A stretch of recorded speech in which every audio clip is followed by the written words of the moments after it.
Good morning and thank you for joining us today. We'll start the session at 11:05.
Good morning and thank you for your patience.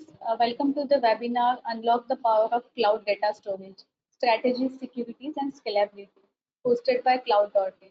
I'm Suvarna Jadhav, working with Cloud.in as a Strategic Partnership and Alliance Manager.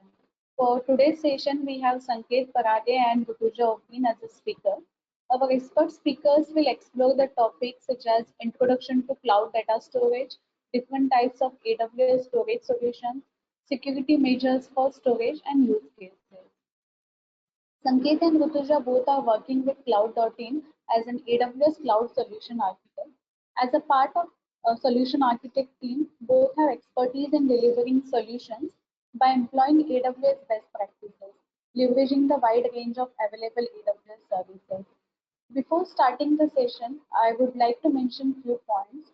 All attendees are muted by default and cannot be unmuted during the session.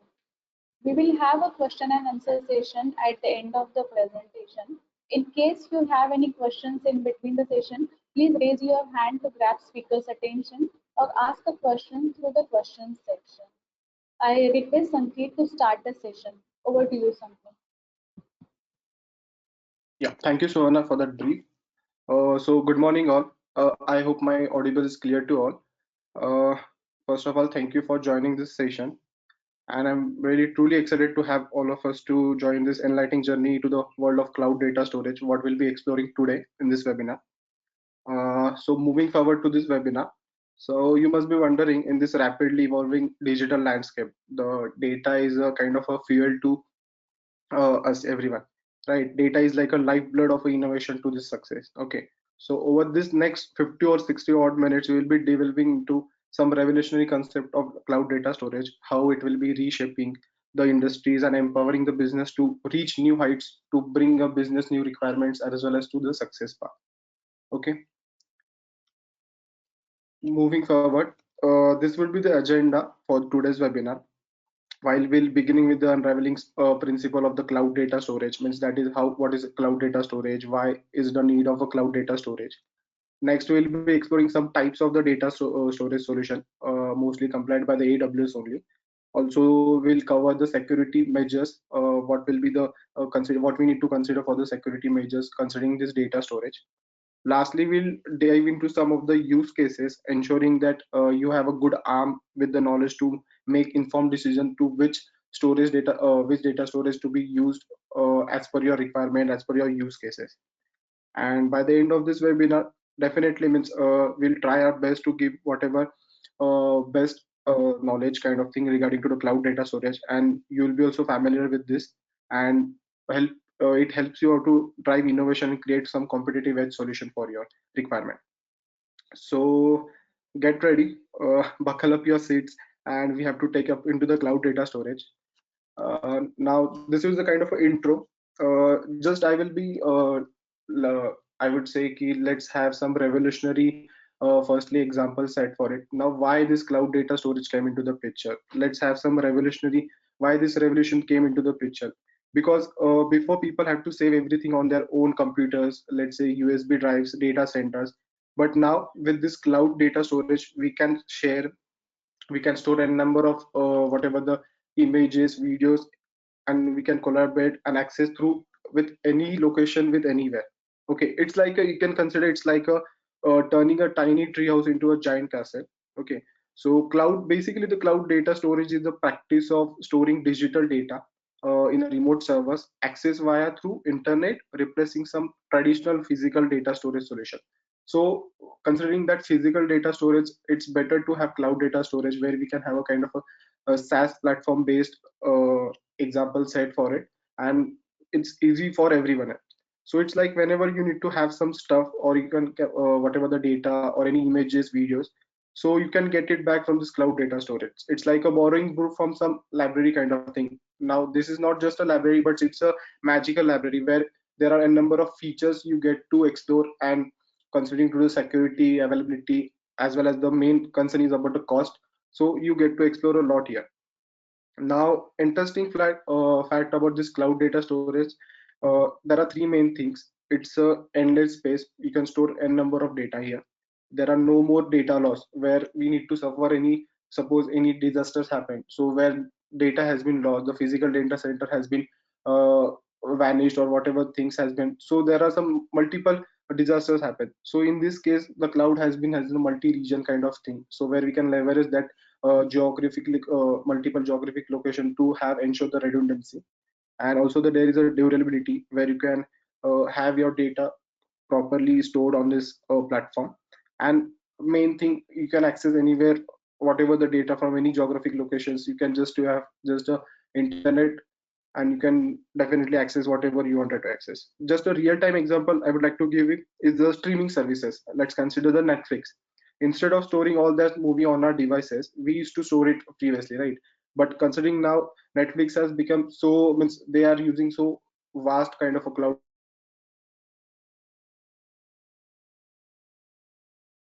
where you have to just click a play, the magic of cloud sends the movie to your screen, right?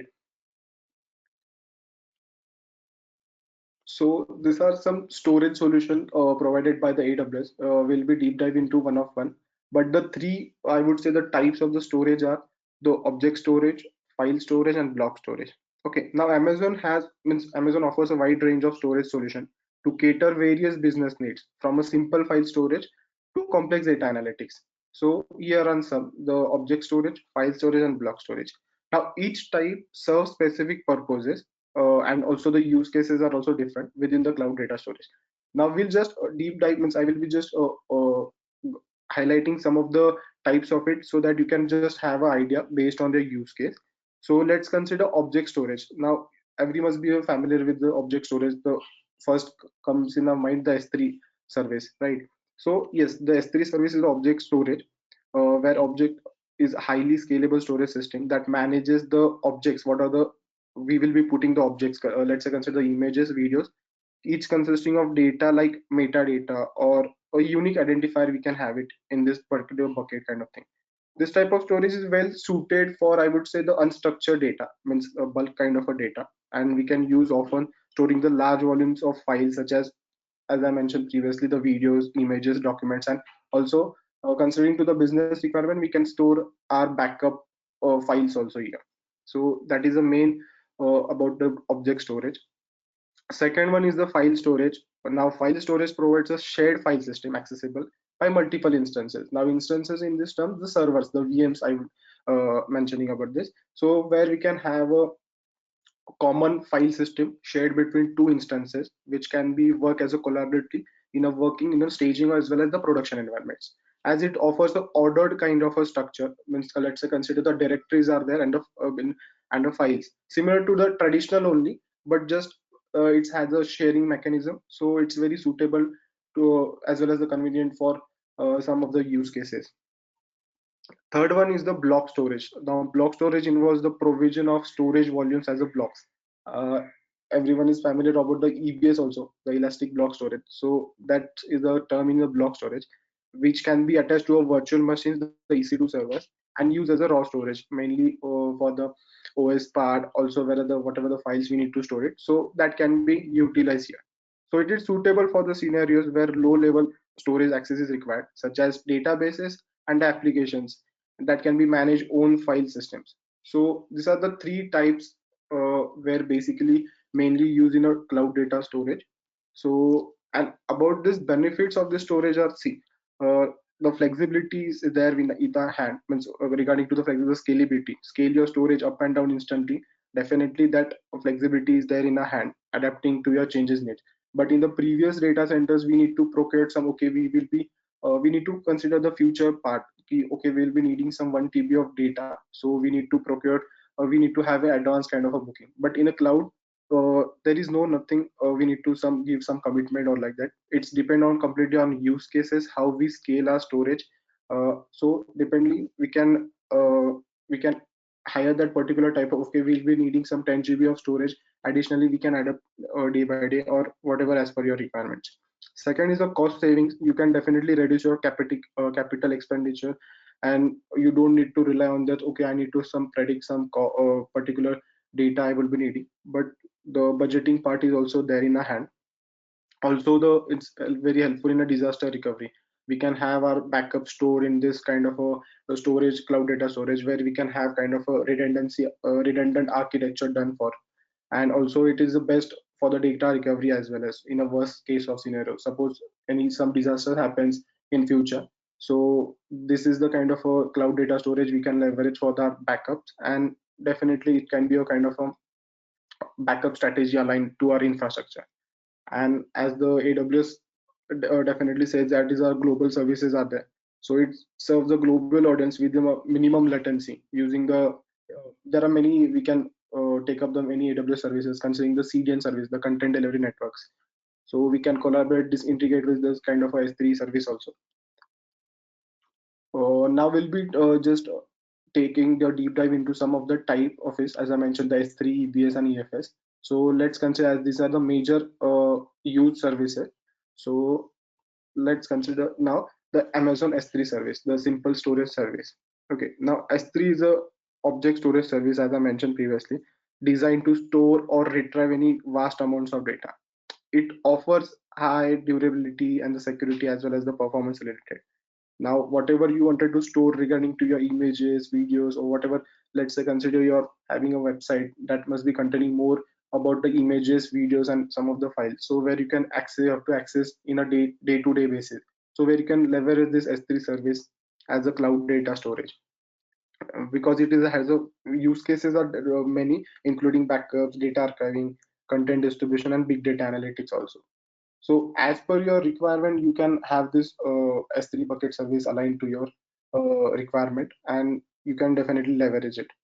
Now, Amazon S3 provides a simple web service interface. It's just we have to just log into a console, AWS console, and it is having a very simple simple web service interface where you can just have, you have to input this particular object or retrieve this amount of particular object.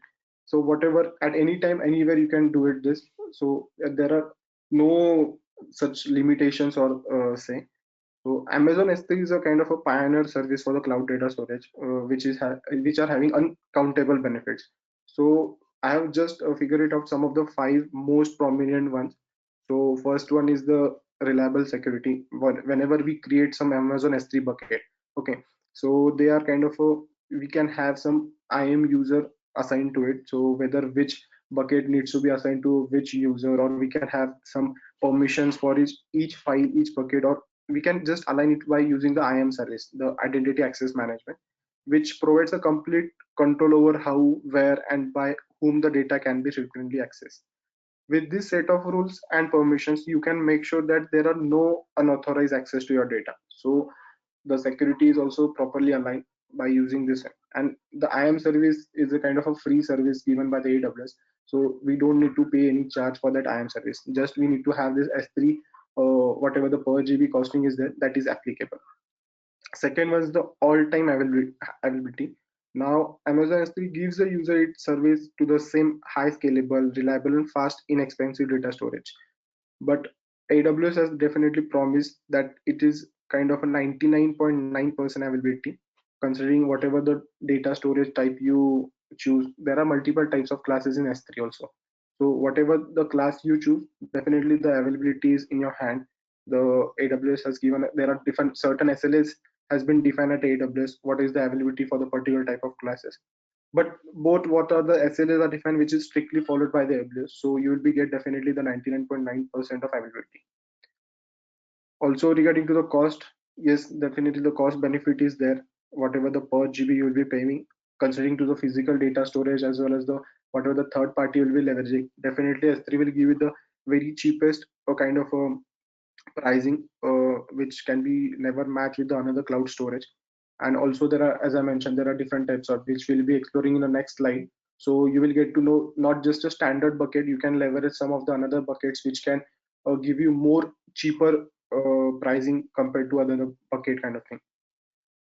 Fourth one is the migration kind of thing. Now there are, we are having in S3 we can have a multiple options. Let's say consider rsync option is there, command line interface is there. So whether we wanted to migrate any data from one location to the another, there are n number of services we can use. So S3 is a prominent service we can use by using a command line interfaces when we need to migrate this data from one location to another. Or there are also a number of services to consider. Let's say if you wanted to migrate, so there are also snowball services where we can leverage also for it. Just but just to say that that is very feasible way to migrate the data from one location to another. So whether it is import or export to any physical device also, so it's very easy to have it. And there is no such kind of a limitations where we have to do some particular taken some prerequisite to have this. It's just a kind of amount of seconds we need to configure and you're ready to migrate your data. and the simplicity of management. As I mentioned, you there is a kind of a console view access only, so it's very whatever the user is a friendly user friendly web interface, okay, which takes out user hard work of maintaining security as well as the storage classes, maintaining the data transfers. So it's a very suitable way for it. You can also define it's your when there are a number of features, like you can define the life cycle policies, define the replication rules, also configure kind of a S3 inventory also. So it allows you to have some request metrics also. There are, we can define this, we can monitor also whatever the metrics are there, which bucket has been used mostly, or which buckets is having a larger number of objects. So based on multiple filters we have to have, so we can get a better view of S3 also. So these are the mainly about the S3. Now in next slide we'll be looking about the functioning of the S3. Now this diagram shows you the three sections. So we'll be going from left to right. So let's understand means basically how Amazon S3 will analyze this data, whatever the storing the data. So how this is will going to be useful in such scenarios. So now first section has the illustration of a databases, okay, and the document. And also we have to move this data from to the S3. So here at itself it is written that move your data to Amazon S3. So whatever our applications are there on the on-premises data are there, so related to the logs file, application data, video, picture, so we'll be moving to the Amazon S3. Now this second the second section, the Amazon S3, the it is a kind of an empty bucket, so we'll be putting this objects to this Amazon S3.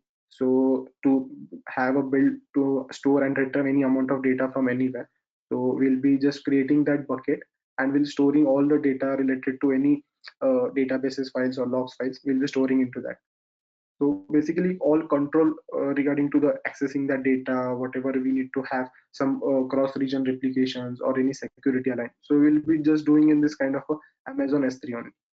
Now the third section illustrates the title of the analyze data. Okay, so whatever data we'll be putting into S3, definitely we want means considering to the your business point of view, we need to have some that data to be analyzed and bring some outputs for us. So definitely we can use that data to gain some let's say you have to do some query kind of thing. So we can just align this data to do some query, get some insights of it.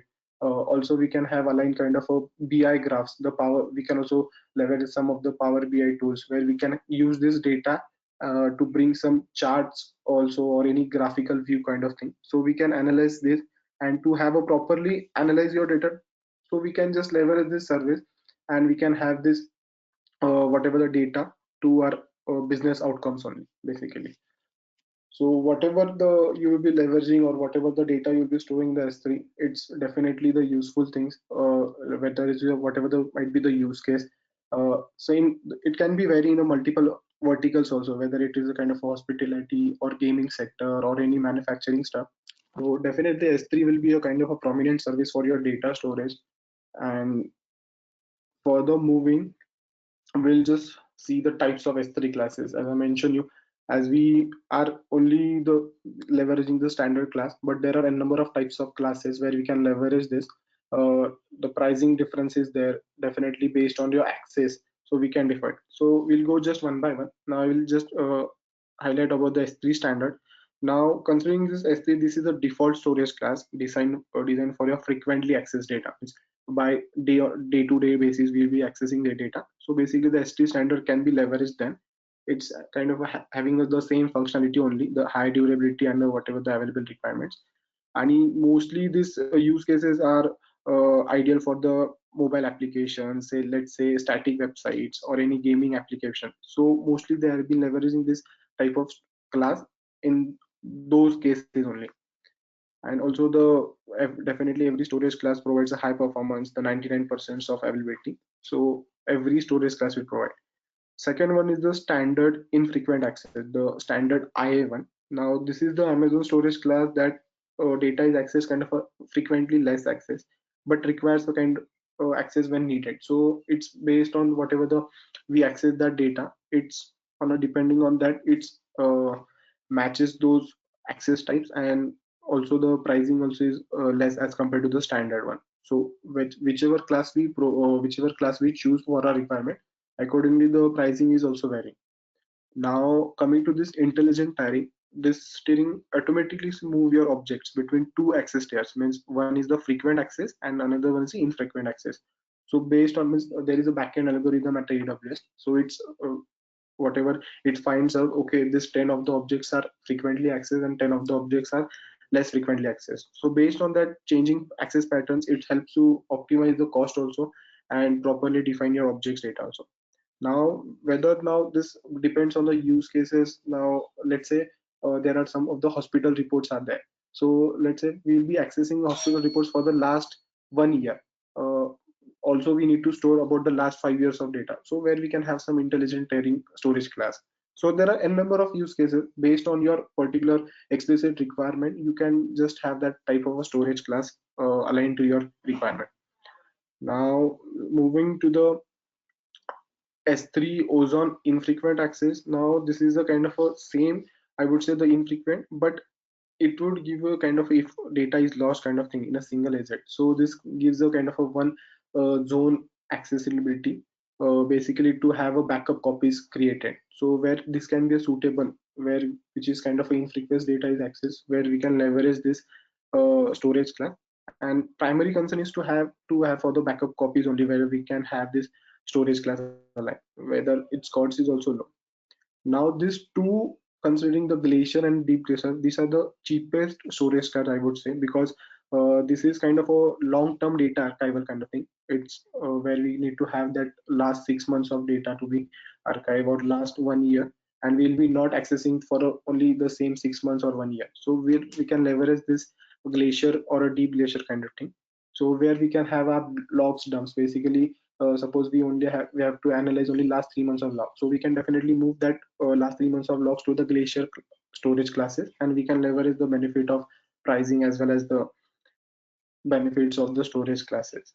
So depending on your needs or requirements, we need to have the storage class alliance for it.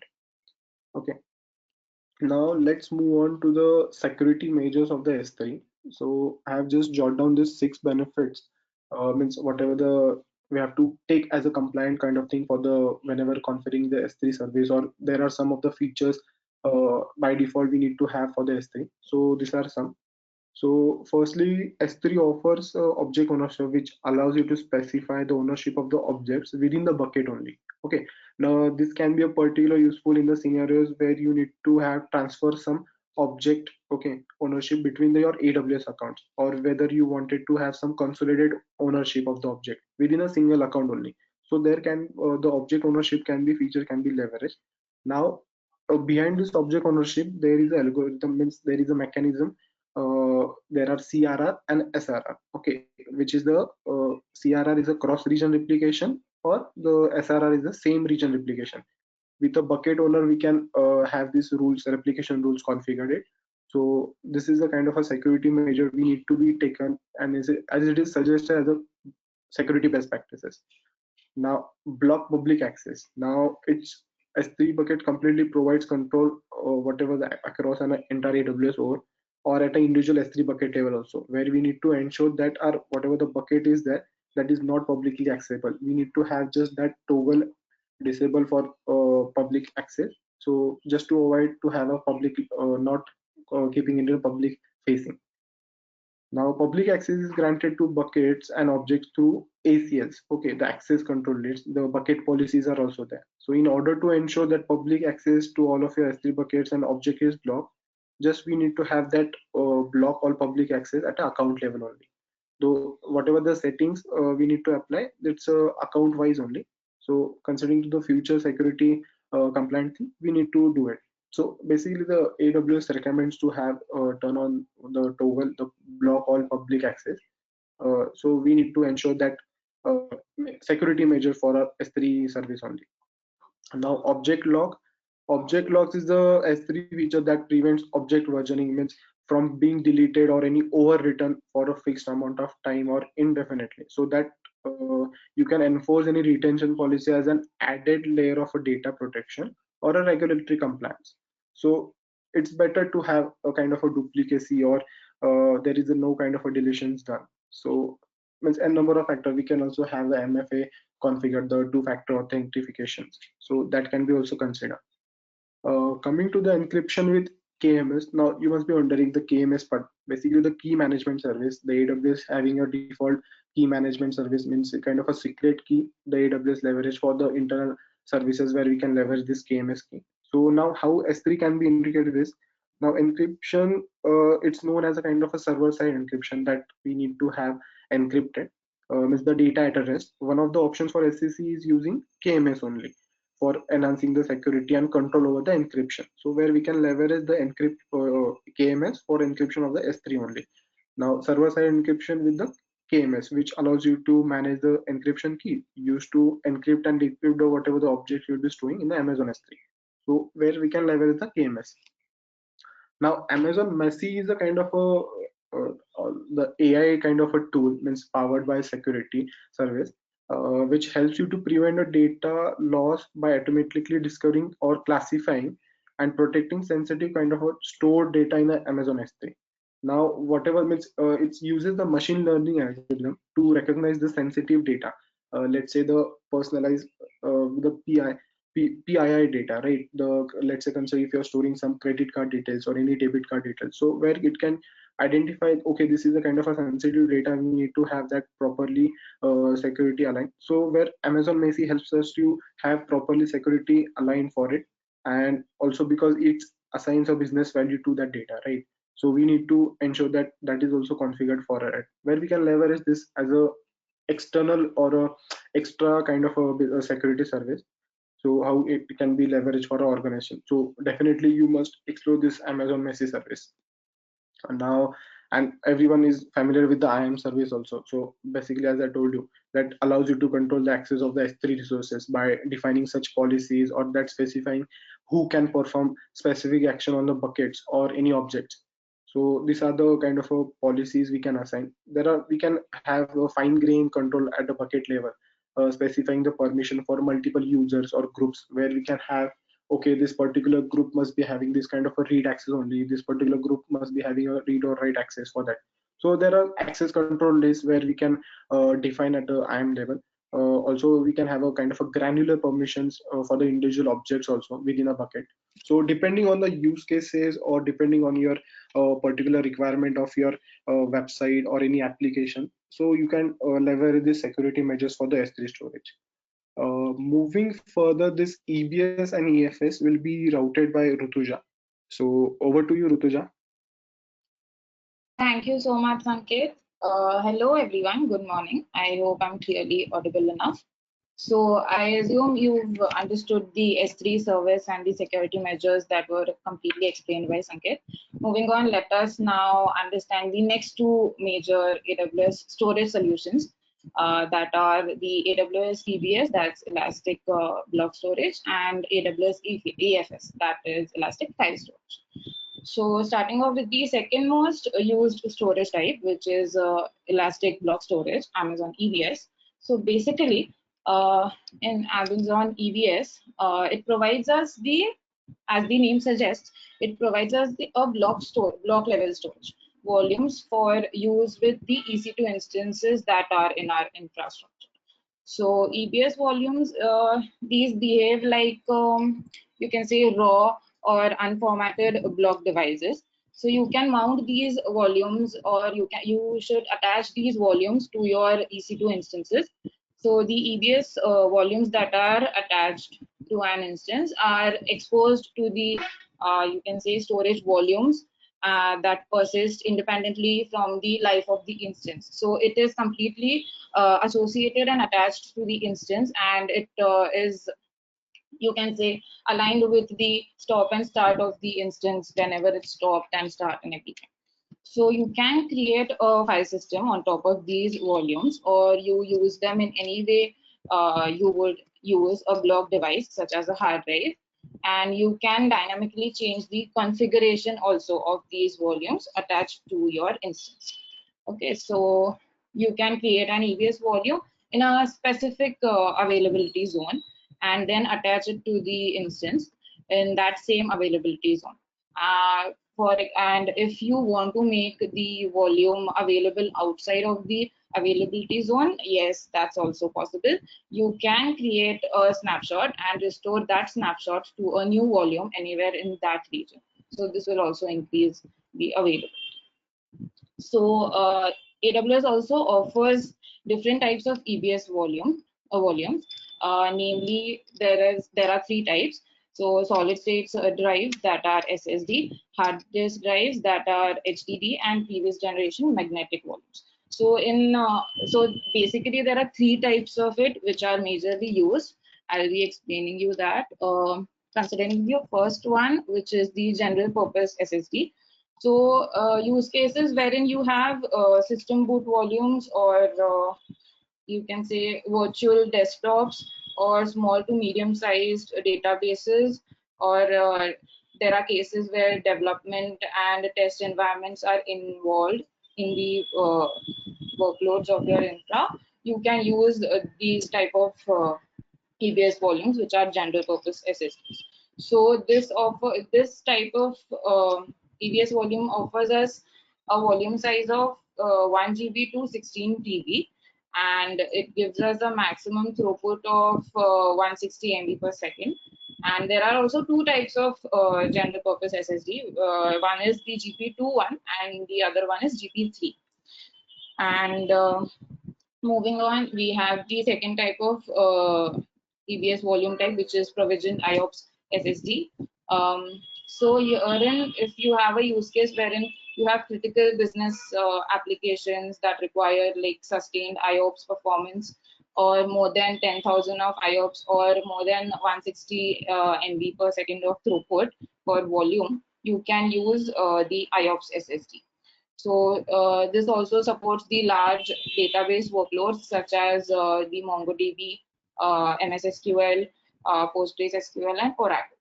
So the provisioned IOPS SSD offers a volume size of 4 GB to 16 TB, and it also offers us a maximum throughput of 320 MB per second. Next is the magnetic volume type. The like use cases wherein you have cold workloads where data is infrequently and not much accessed, or wherein scenarios where you have the lowest storage cost.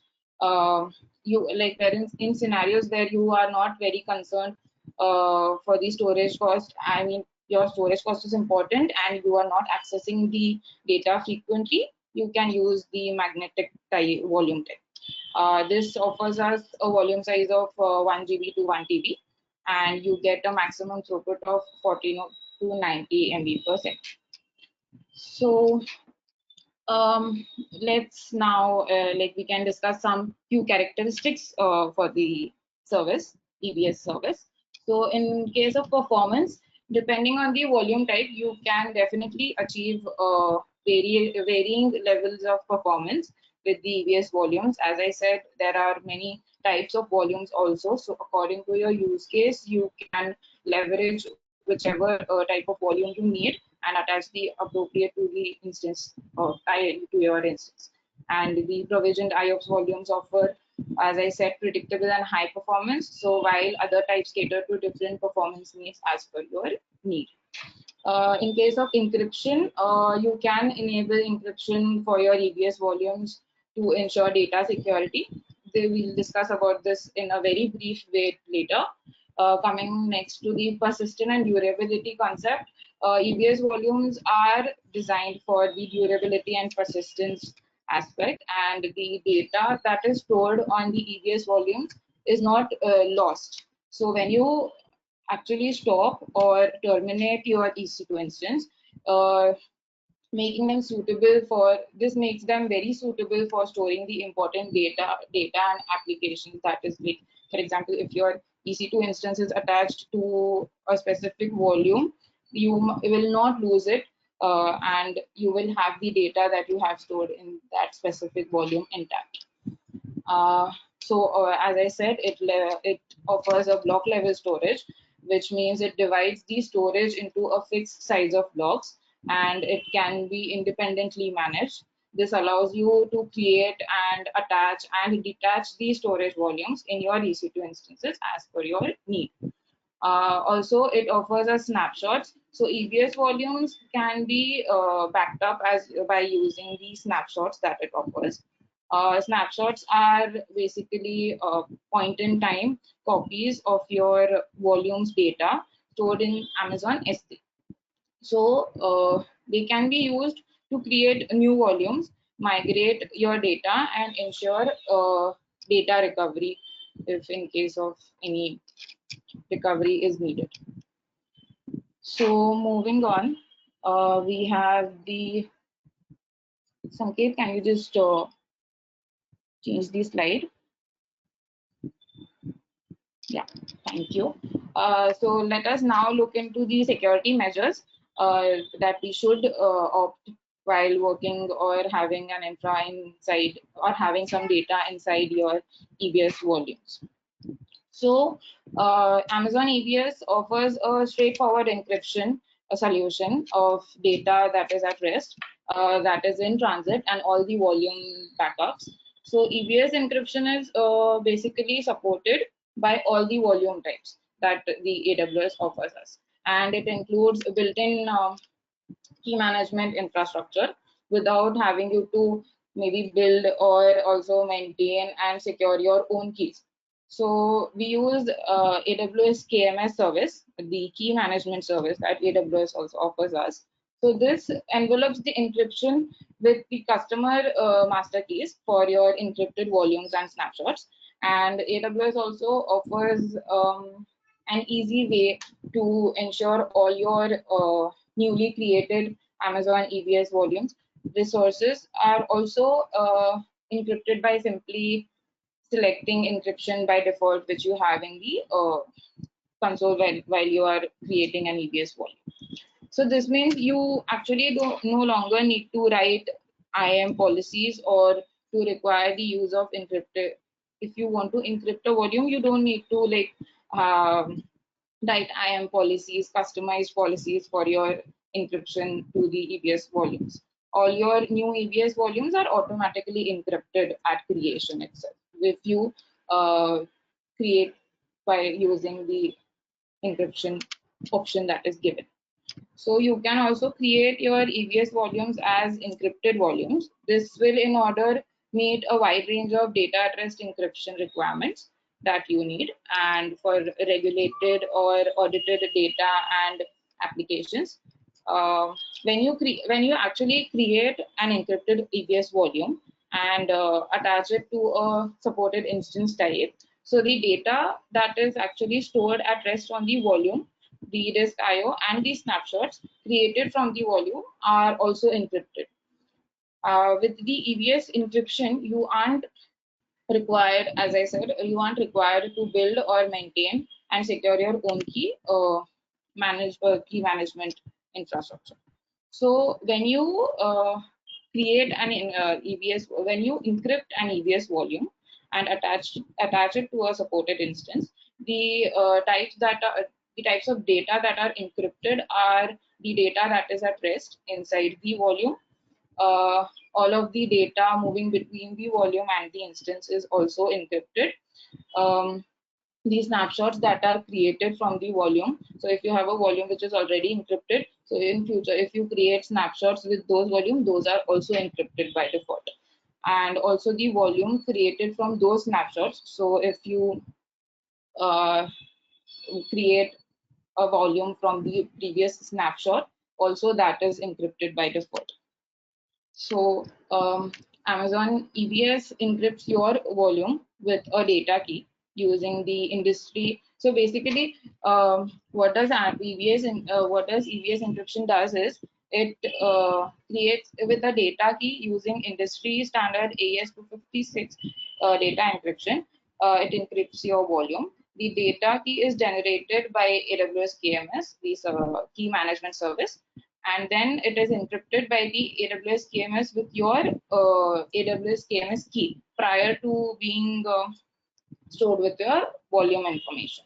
So all these snapshots and any subsequent volumes created from these snapshots using the AWS KMS key share the same data, and hence all the newly created ones are also encrypted successfully. So that's all about how you can encrypt your EBS volumes, which will help you also encrypt the future snapshots or volumes that are being created by the previous ones. Moving on to the next storage solution that AWS offers us, which is the elastic file system. So basically, AWS Elastic File System is a fully managed file storage service. So it is provided by AWS and it offers scalable and shared file storage. So that can be accessed concurrently and by multiple Amazon EC2 instances. So likewise, wherein in EBS we have to associate or attach the specific EBS volume to one specific EC2 instance, herein you can associate, you can concurrently access multiple EC2 instances with this EFS file system that is being offered. So this provides a very simple and serverless set and forget elastic file system. So with Amazon EFS, you can create a file system and mount this file system on an Amazon EC2 instance and then read and write the data to and from your file system. So you can mount an Amazon EFS in your VPC, Virtual Private Cloud, through the Network File System Versions protocol. Okay, and you can access your EFS file system concurrently with multiple NFS clients. So applications that scale beyond a single connection can access a file system, and the EC2 and other AWS compute instances that are running in maybe multiple availability zones within the same, but it has to be within a same AWS region. But you can have instances in multiple availability zones, and so all of these can also access the file system, so that many users can access and share a common data source. So this becomes very reliable for in case scenarios wherein you have multiple users and you have multiple instances in different availability zones. So this is a very reliable solution for such workloads. And you can also mount your Amazon EFS file systems on your on-premises data center servers. So when you connect to your VPC with AWS Direct Connect, that is another service by AWS, or maybe VPN, you can mount your EFS file systems on the on-premise servers that you have to migrate data sets to the EFS file system. You can enable like cloud bursting scenarios, or you can also take backups of your on-premises data to your elastic file system that is in the cloud. So let's now discuss some of the characteristics to understand deeply about this in service. So as I said, this is a shared file storage, and it provides a centralized file storage solution. So this allows multiple EC2 instances to be accessed and share the same data simultaneously. So this makes it very suitable for the applications that require shared storage, and they require like collaboration, or there is a data consistency in those workloads. So this is a very reliable solution for it. Also, elastic scalability is a major aspect.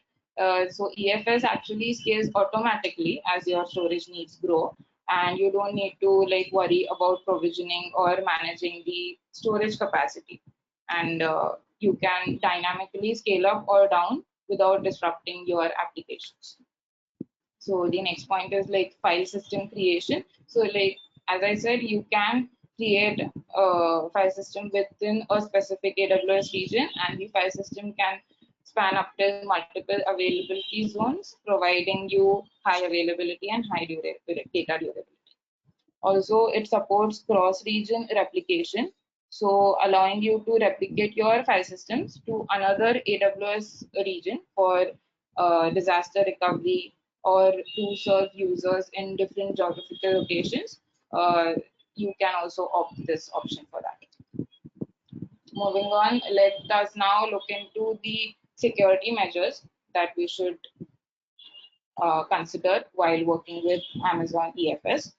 So as you know, the AWS shared responsibility model applies to the data protection. So basically, there's a shared responsibility model between the AWS and the customers that are aligned, and this model actually applies data protection in EFS. So the data that is there in EFS is completely managed by AWS itself.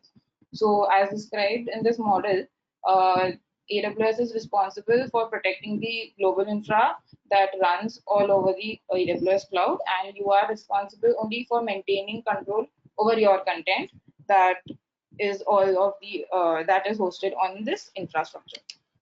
So Amazon EFS also supports two types of encryptions for the file systems. That is encryption of data in transit and encryption at rest.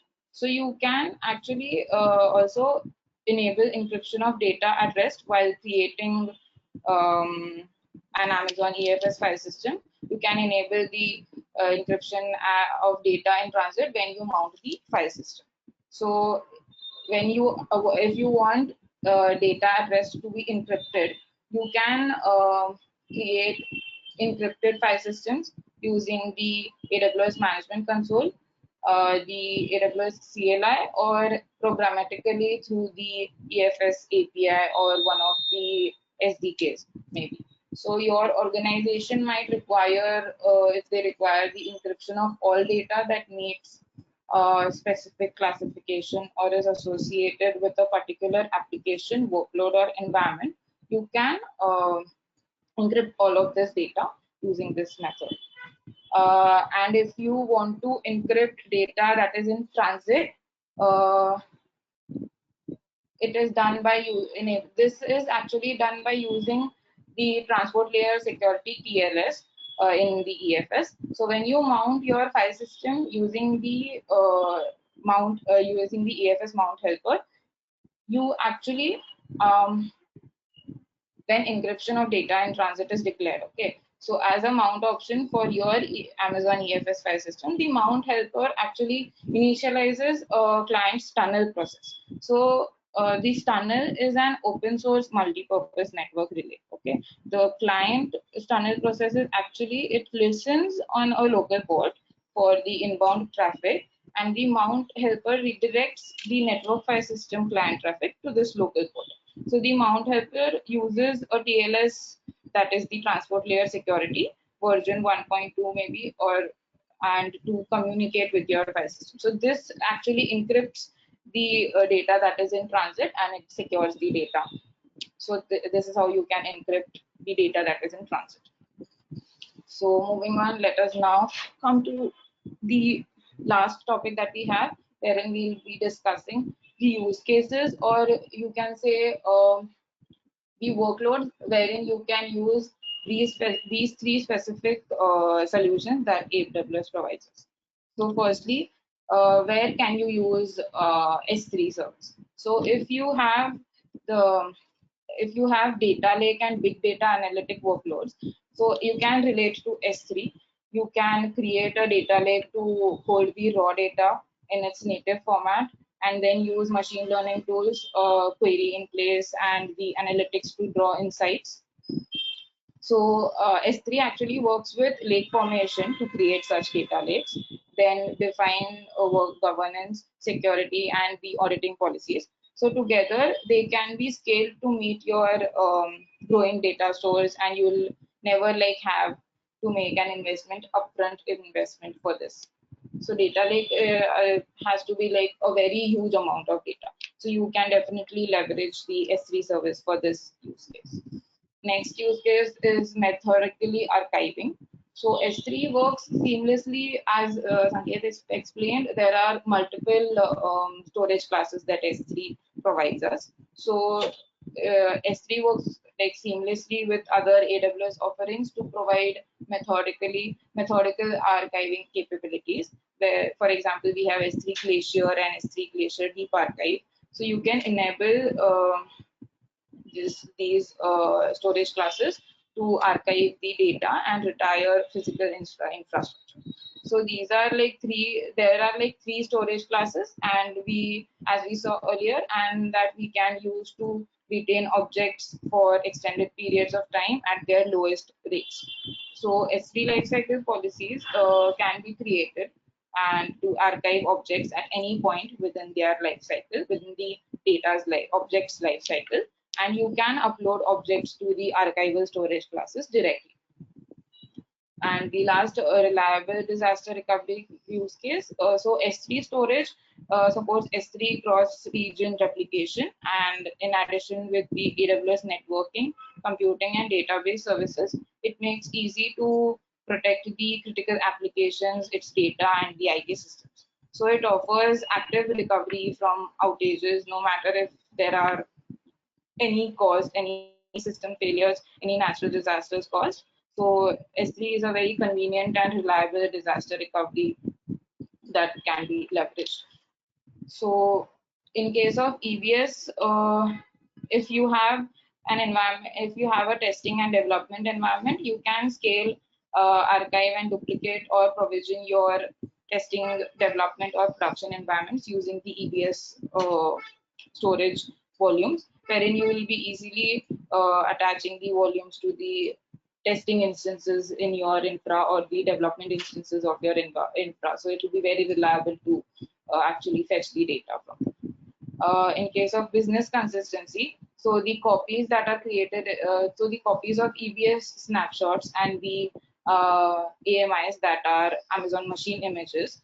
So you run to run the applications in different AWS regions, you can use these, and this actually like reduces the data loss and it speeds recovery time by backing up the log files and data on a regular basis across multiple geographical regions.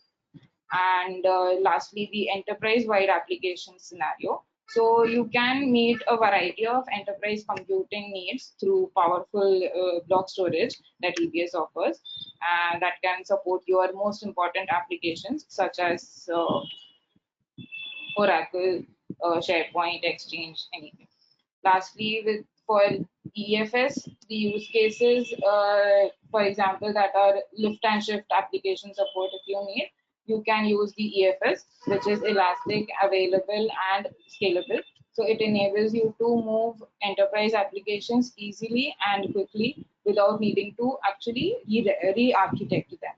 So if you have a lift and shift application support going on, you can completely easily leverage EFS. So you don't need to re-architect it again. With analytics, for example, if you have analytics for big data, it has the you have the ability to run big data applications which demand like significant node throughput or low latency file access and read after write operations. So for such use cases, you can leverage EFS service. Lastly, for application development and testing, so only EFS is the service that provides a shared file system, as I said, and needed to share code and file across multiple computer sources. You can easily facilitate this service. So here we come to an end to our today's cloud data storage session. I hope all of you have got brief insights on all the topics that were covered so far. Thank you. Over to you, Suvarna ma'am. Okay, thanks, Rutuja, and thanks, Sanket.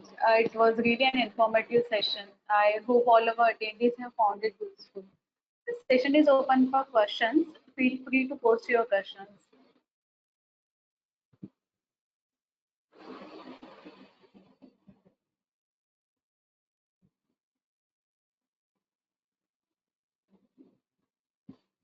There is one question, which EBS type to prepare GP2 or GP3?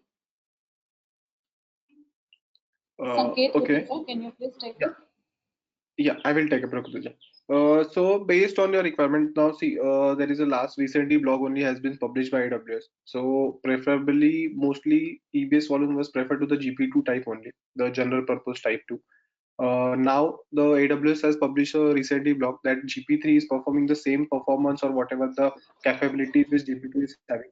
Also, it is cheaper than 20% cheaper than compared to the GP2. So definitely you can leverage the GP3 in EBS type. Also, it is the whatever the throughput performance as well as the input output is there. It's better than GP2. Also, the pricing is the benefit. So you can definitely go with the GP3 type also. Thanks, Ankit. There's one more question. What are S3 object tags? Okay. So now S3 object tags are, it's kind of a basically we are giving a tagging to the whatever the object we need to have the for the particular thing, just to have a kind of a bifurcation or a segregations kind of thing, which is kind of a different. Let's say consider for a one bucket we are naming giving or tagging of images. So we can just have a tag kind of images. Also we can have a kind of a different videos. So we can just have a segregation between the images and the videos, so where we can have the tagging options enabled. So it's also better to have tags enabled for it, so where we can have some budgeting kind of also done. So through these tags we can identify, okay, which bucket is costing our most uh, pricing for that particular bucket. We can access from a cost explorer tab also, so where tagging can be very much beneficial, and also it is recommended on our side.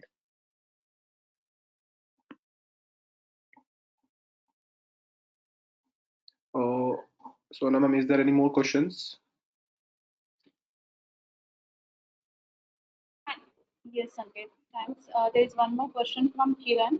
As recently AWS announces that S3 can be used as mount point, so how it can be advantage over EFS?